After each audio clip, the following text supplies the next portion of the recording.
Hello, my friends. Welcome back to Storytime. Sorry I've missed a day or two due to live streaming at Disneyland and being a little too exhausted to read any chapters on those days. But we are back, even though I was at Disneyland today, we are back for a little bit more this evening. We continue with Jules Verne's 20,000 Leagues Under the Sea.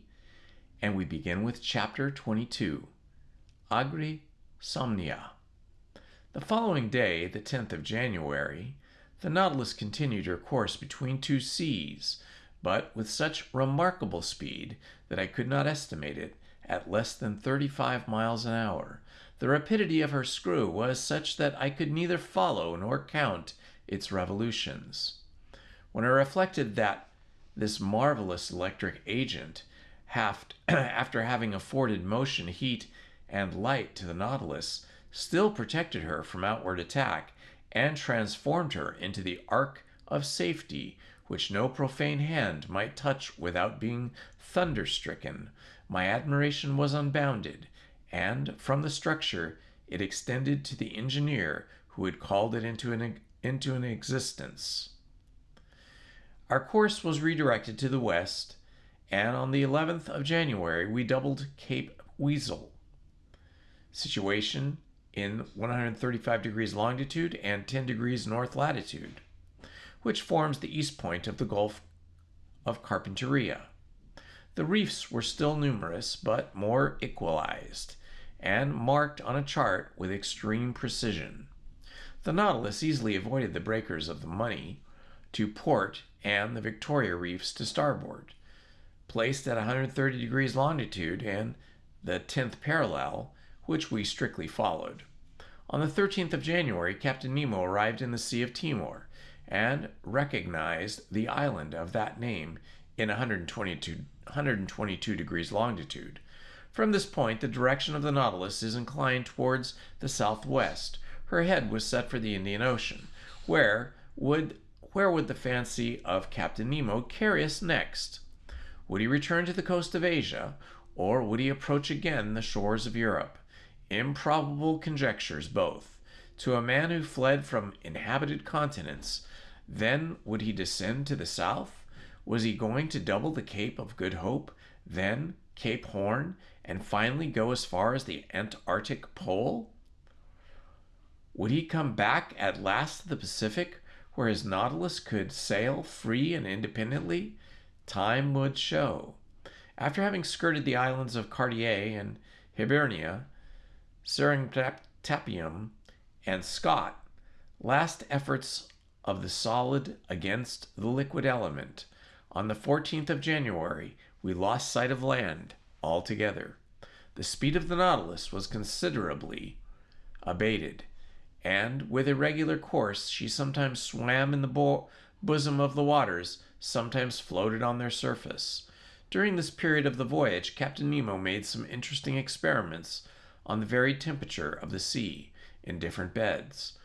Under ordinary conditions, these observations are made by means of rather complicated instruments, and, with somewhat doubtful results, by means of thermometrical sounding leads, the glasses often breaking under the pressure of the water, or the apparatus grounded on the variations of the resistance of metals to the electric currents. Results so obtained could not be correctly calculated. On the contrary, Captain Nemo went himself to test the temperature in the depths of the sea, and his thermometer, placed in communication with the different sheets of water, gave him the required degree immediately and accurately. It was thus that, either by overloading her reservoirs, or by descending obliquely by means of her inclined planes, the Nautilus successively attained the depth of 3, 4, 5, 7, 9, and 10,000 yards, and the definite result of this experience was that the sea preserved an average temperature of 4 degrees and a half at a depth of 5,000 fathoms under all latitudes. On the 16th of January, the Nautilus seemed becalmed only a few yards beneath the surface of the waves. Her electric apparatus remained inactive, and her motionless screw left her to drift at the mercy of the currents. I suppose that the crew was occupied with interior repairs rendered necessary by the violence of the mechanical movements of the machine. My companions and then I witnessed a curious spectacle. The hatches of the saloon were open, and as the beacon light of the Nautilus was not in action, a dim obscurity reigned in the midst of the waters. I observed the state of the sea under these conditions, and the largest fish appeared to me no more than scarcely defined shadows when the Nautilus found herself suddenly transported into the full light. I thought at first that the beacon had been lighted and was casting its electric radiance into the liquid mass. I was mistaken, and after a rapid survey perceived my error. The Nautilus floated in the midst of the phosphorescent bed, which, in this obscurity, became quite dazzling. It was produced by myriads of luminous animalculae, whose brilliancy was increased as they glided over the metallic hull of the vessel. I was surprised by lightening in the midst of these luminous sheets, as though they had been rivulets of lead melted in an ardent furnace, or metallic masses brought to white heat, so that by force of contrast certain portions of the light appeared to cast a shade in the midst of the general ignition, from which all shades seemed banished. No, this was not the calm irradiation of our ordinary lighting. There was unusual life and vigor. This was truly living light. In reality, it was an infinite agglomeration of colored infusoria, of veritable globules of jelly, provided with a thread-like tentacle, and which as many as 25,000 have been counted in less than 2 cubic half-inches of water. During several hours, the Nautilus floated in these brilliant waves, and our admiration increased as we watched the marine monsters disporting themselves like salamanders. I saw there in the midst of the fire that burns not the swift and elegant porpoise, the indefatigable clown of the ocean, and some swordfish 10 feet long, those prophetic heralds of the hurricane, whose formidable sword would now and then strike the glass of the saloon. Then appeared the smaller fish, the ballista, the leaping mackerel, wolf-thorn tails, and 100 others which striped the luminous atmosphere as they swam. This dazzling spectacle was enchanting. Perhaps some atmospheric condition increased the intensity of this phenomena. Perhaps some storm agitated the surface of the waves. But at this depth, some yards, the Nautilus was unmoved by its fury and reposed peacefully in still water. So we progressed incessantly, charmed by some new marvel. The days passed rapidly, and I took no account of them. Ned, according to habit, tried to vary the diet on board. Like snails, we were fixed to our shells, and I declare it is easy to lead a snail's life. Thus this life seemed easy and natural, and we thought no longer of the life we led on land. But something happened to recall us to the strangeness of our situation. On the 18th of January, the Nautilus was 105 degrees longitude at 15 degrees south latitude. The weather was threatening, the sea rough and rolling. There was a strong east wind. The barometer, which had been going down for some days, foreboded a coming storm. I went on to the platform just as the second lieutenant was taking measure of the hoary angles, and waited, according to habit, till the daily phrase was said. But on this day it was exchanged for another phrase, not less incomprehensible. Almost directly I saw Captain Nemo appear with a glass, looking towards the horizon. For some minutes he was immovable, without taking his eye off the point of observation. Then he lowered his glass and exchanged a few words with his lieutenant. The latter seemed to be the victim of some emotion that he tried in vain to repress. Captain Nemo, having more command over himself, was cool. He seemed, too, to be making some objections, to which the lieutenant replied by formal assurances. At least I concluded so by the difference of their tones and gestures. For myself, I had looked carefully in the direction indicated without seeing anything. The sky and the water were lost in the clear line of the horizon. However, Captain Nemo walked from one end of the platform to the other without looking at me, perhaps without seeing me. His step was firm, but less regular than usual. He stopped sometimes, crossed his arms, and observed the sea. What could he be looking for on that immense expanse? The Nautilus was then some hundreds of miles from the nearest coast. The lieutenant had taken up the glass and examined the horizon steadfastly, going and coming, stamping his foot and showing more nervous agitation than his superior officer. Besides, this mystery must necessarily be solved, and before long, for, upon an order of Captain Nemo, the engine, increasing its propeller power, made the screw turn more rapidly. Just then, the lieutenant drew the captain's attention again. The latter stopped walking and directed his glass towards that place indicated. He looked long. I felt very much puzzled, and descended to the drawing-room, and took out an excellent telescope that I generally used. Then, leaning on the cage of the watchlight that jutted out from the front of the platform, set myself to look over the line of the sky and sea. But my eye was no sooner applied to the glass than it was quickly snatched out of my hands. I turned round. Captain Nemo was before me, but I did not know him. His face was transfigured. His eyes flashed sullenly. His teeth were set. His stiff body, clenched fists, and head shrunk between his shoulders, betrayed the violent agitation that pervaded his whole frame. He did not move. My glass, fallen from his hands, had rolled at his feet. He had unwittingly provoked this fit of anger. Did this incomprehensible person imagine that I had discovered some forbidden secret? No, I was not the object of this hatred, for he was not looking at me.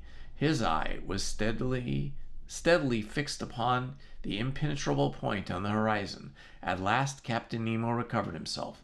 His agitation subsided. He addressed some words in a foreign language to his lieutenant and then turned to me. "Monsieur Arnaud," he said, in a rather imperious tone, "I require you to keep one of the conditions that bind you to me." "What is it, Captain?" "You must be confined with your companions until I think fit to release you." "You are the master," I replied, looking steadily at him. "But may I ask you one question?" "None, sir." There was no resisting this imperious command. It would have been useless. I went down to the cabin occupied by Ned Land and Conseil and told them the captain's determination. You may judge how this communication was received by the Canadian, but there was not time for altercation. 4 of the crew waited at the door and conducted us to the cell where we had passed our first night on board the Nautilus. Ned Land would have remonstrated, but the door was shut upon him. "Will master tell me what this means?" asked Conseil. I told my companions what had passed. They were as much astonished as I, and equally at a loss how to account for it. Meanwhile, I was absorbed in my own reflections, and could think of nothing but strange fear depicted in the captain's countenance. I was utterly at a loss to account for it when my cognitions were disturbed by these words from Ned Land. "Hello, breakfast ready?"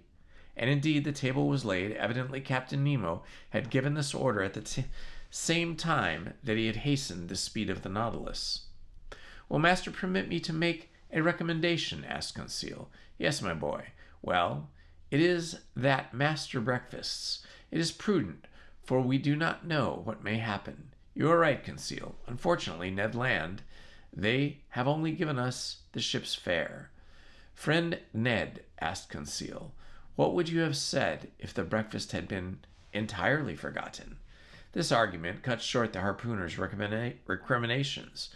We sat down to the table. The meal was eaten in silence. Just then, the luminous globe that lighted the cell went out and left us in total darkness.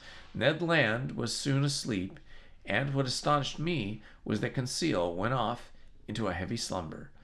I was thinking what could have caused his irresistible drowsiness when I felt my brain becoming stupefied. In spite of my efforts to keep my eyes open, they would close. A painful suspicion seized me. Evidently, sulfuric substances had been mixed with the food we had just taken. Imprisonment was not enough to conceal Captain Nemo's projects from us. Sleep was more necessary. I then heard the panels shut. The undulations of the sea, which caused a slight rolling motion, ceased. Had the Nautilus quitted the surface of the ocean? Had it gone back to the motionless bed of the water? I tried to resist sleep. It was impossible. My breathing grew weak. I felt a mortal cold freeze my stiffened and half-paralyzed limbs. My eyelids, like leaden caps, fell over my eyes. I could not raise them. A morbid sleep, full of hallucinations, bereft me of my being. Then the visions disappeared and left me in complete insensibility. Chapter 23: The Coral Kingdom.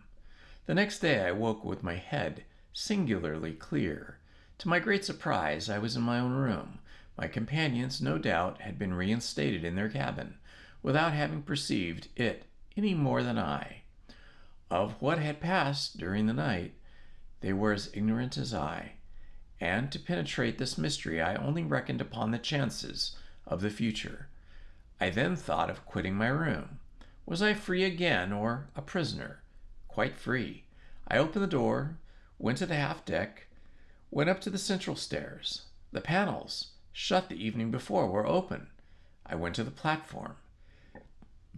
Ned Land and Conseil waited there for me. I questioned them. They knew nothing, lost in a heavy sleep in which they had been totally unconscious. They had been astonished at finding themselves in their cabin. As for the Nautilus, it seemed quiet and mysterious as ever. It floated on the surface of the waves at a moderate pace. Nothing seemed changed on board. The second lieutenant then came on the platform and gave the usual order below. As for the Captain Nemo, he did not appear. Of the people on board, I only saw the impassive steward, who served me with his usual dumb regularity. About 2 o'clock, I was in the drawing-room, busied in arranging my notes, when the captain opened the door and appeared. I bowed. He made a slight inclination in return without speaking. I resumed my work, hoping that he would perhaps give me some explanation of the events of the preceding night. He made none. I looked at him. He seemed fatigued. His eyes seemed heavy and had not been refreshed by sleep. His face looked very sorrowful. He walked to and fro, sat down and got up again, took a chance book, put it down, consulted his instruments without taking his habitual notes, and seemed restless and uneasy. At last he came up to me and said, "Are you a doctor, Monsieur Arnaud?" I so little expected such a question that I stared some time at him without answering. "Are you a doctor?" he repeated. "Several of your colleagues have studied medicine." "Well," said I am a doctor and resident surgeon to the hospital. I practiced several years before entering the museum." "Very well, sir." My answer had evidently satisfied the captain, but not knowing what he would say next, I waited for another question, reserving my answers according to circumstances. "Monsieur Arnaud, will you consent to prescribe for one of my men?" he asked. "Is he ill?" "Yes." "I am ready to follow you." "Come, then." I own my heartbeat. I do not know why. I saw a certain connection between the illness of one of the crew and the events of the day before, and this mystery interested me at least as much as the sick man. Captain Nemo conducted me to the poop deck of the Nautilus and took me into a cabin situated near the sailors' quarters. There on a bed lay a man about 40 years of age, with a resolute expression of countenance, a true type of an Anglo-Saxon. I leaned over him.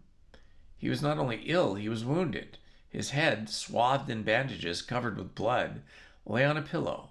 I undid the bandages, and the wounded man looked at me with his large eyes and gave no sign of pain as I did it. It was a horrible wound. The skull, shattered by some deadly weapon, left the brain exposed, which was much injured. Clots of blood had formed in the bruised and broken mass, in color like dregs of wine. There was both contusion and suffusion of the brain. His breathing was slow, and some spasmodic movements of the muscles agitated his face. I felt his pulse. It was intermittent. The extremities of his body were growing cold already, and I saw death must inevitably ensue. After dressing the unfortunate man's wounds, I readjusted the bandages of his head and turned to Captain Nemo. "What caused this wound?" I asked. "What does it signify?" he replied, evasively.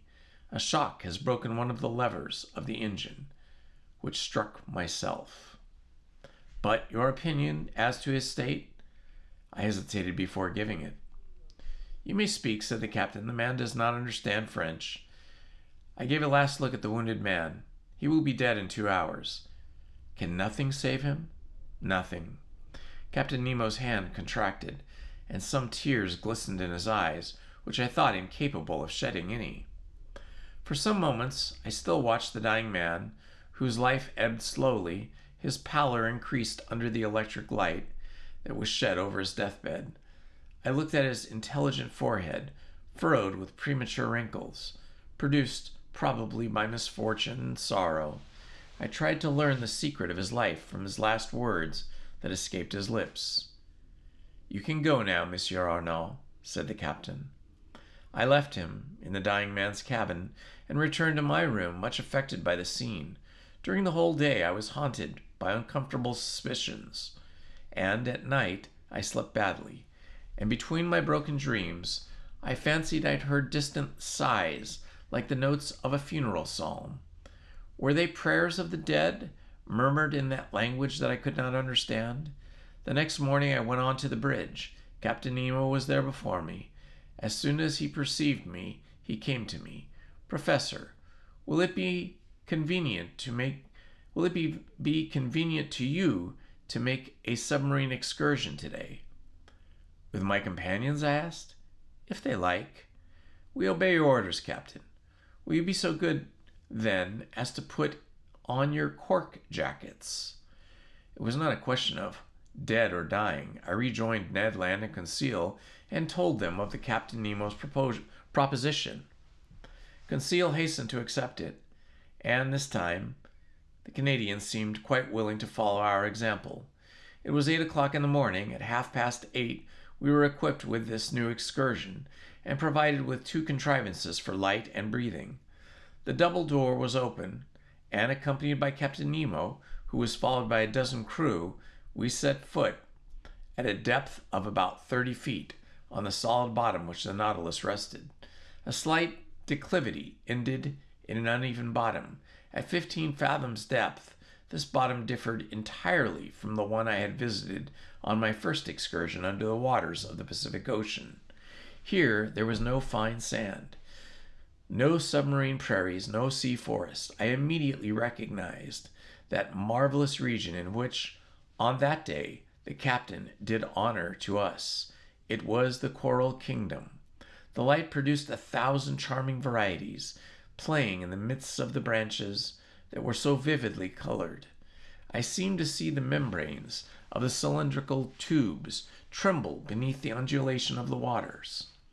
I was tempted to gather their fresh petals, ornamented with delicate tentacles, some just blown, others budding, while a small fish, swimming swiftly, touched them slightly, like flights of birds. But if my hand approached these living flowers, these animated, sensitive plants, the whole colony took alarm. The white petals re-entered their red states. The flowers faded as I looked, and the bush changed into a block of stony knobs. Chance had thrown me just by the most precious specimens of the zeophyte. This coral was more valuable than that found in the Mediterranean, on the coasts of France, Italy, and Barbary.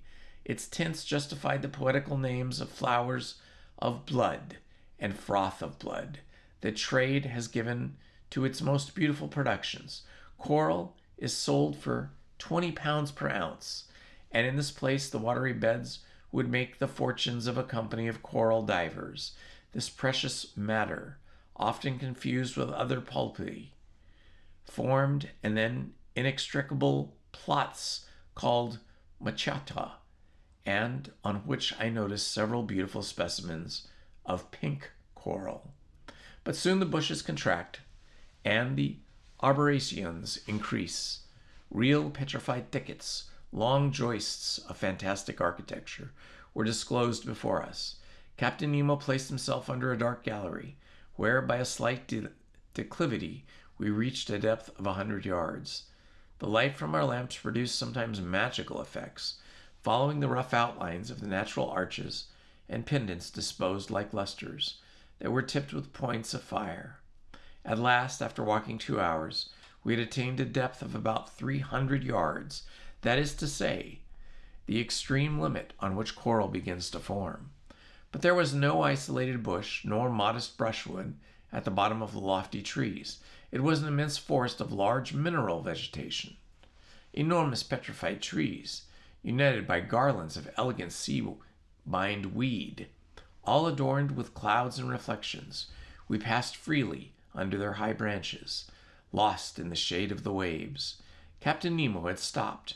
I and my companions halted, and turning around, I saw his men were forming a semicircle around their chief, watching attentively. I observed that 4 of them carried on their shoulders an object of an oblong shape.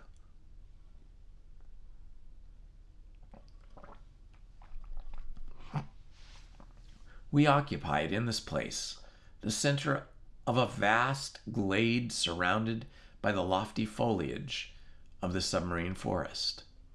Our lamps threw over this place a sort of clear twilight that singularly elongated the shadows on the ground.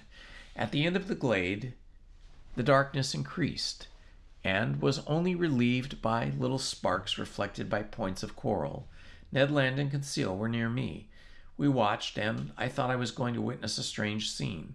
On observing the ground, I saw that it was raised in certain places by slight excrescences, encrusted with limy deposits, and deposed with regularity that betrayed the hand of man. In the midst of the glade, on a pedestal of rocks roughly piled up, stood a cross of coral that extended its long arms, that one might have thought it were made of petrified blood.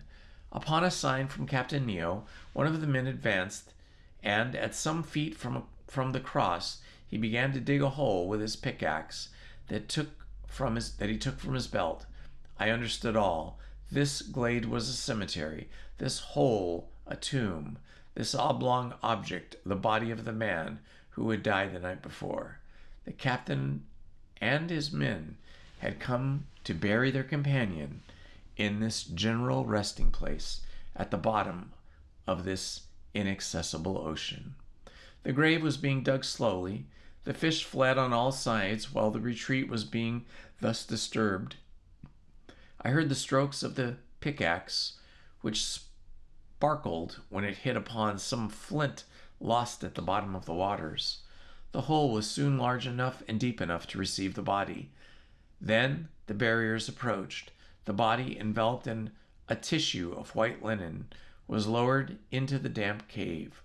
The damp grave. Captain Nemo, with his arms crossed on his breast, and all the friends of him who had loved them, knelt in prayer. The grave was then filled in with the rubbish taken from the ground, which formed a slight mound. Then, this done, Captain Nemo and his men rose. Then, approaching the grave, they knelt again, and all extended their hands into the sign of last adieu. Then the funeral procession returned to the Nautilus, passing under the arches of the forest, in the midst of thickets, along the coral bushes, and still on the ascent. At last the light of the ship appeared, and its luminous track guided us to the Nautilus. At 1 o'clock we had returned. As soon as I had changed my clothes, I went up to the platform, and, a prey to conflicting emotions, I sat down near the binnacle, Captain Nemo joined me. I rose and said to him, "So, as I said he would, this man has died in the night." "Yes, Monsieur Arnaud. And he rests now, near his companions, in the coral cemetery." "Yes, forgotten by all else, but not by us. We dug the grave, and the polypi undertake to seal our dead for eternity." And burying his face quickly in his hands, he tried in vain to suppress a sob. Then he added, "Our peaceful cemetery is there, some 100 feet below the surface of the waves. Your dead sleep quietly, at least, Captain, out of the reach of sharks." "Yes, sir, of sharks and men," gravely replied the captain. Please hit the like button, subscribe, and hit the notifications button. Thank you very much.